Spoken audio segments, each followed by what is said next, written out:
Nous sommes samedi de la première semaine de Carême. L'Église fête le bienheureux Constant Servoli, prêtre en 1481. Évangile de Jésus-Christ selon saint Matthieu, 5,43-48. En ce temps-là, Jésus disait à ses disciples: Vous avez appris qu'il a été dit: Tu aimeras ton prochain et tu haïras ton ennemi.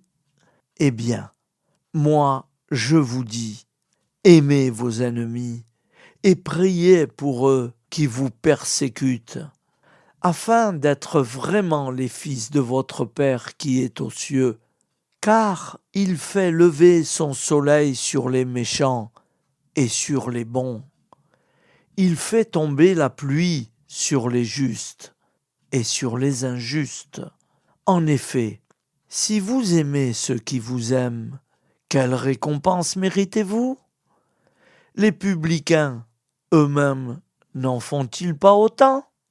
Et si vous ne saluez que vos frères, que faites-vous d'extraordinaire? Les païens eux-mêmes n'en font-ils pas autant? Vous donc, vous serez parfaits comme votre Père céleste est parfait. Acclamons la parole de Dieu. Louange à toi, Seigneur Jésus. Je vous propose un petit rajout à la suite de cet évangile. Et c'est de saint François d'Assise, 1182 à 1226. Il a été le fondateur des frères mineurs. Et voilà ce que nous dit saint François d'Assise. Moi, je vous dis de ne pas riposter aux méchants. Aimez vos ennemis, dit le Seigneur. Aimer vraiment son ennemi, c'est d'abord de ne pas se chagriner des torts qu'on a subis soi-même.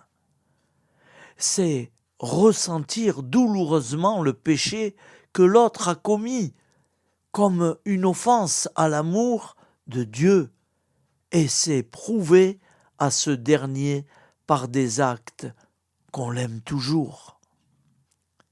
Ai-je commis un péché? C'est la faute au démon. Ai-je subi une injustice? C'est la faute au prochain.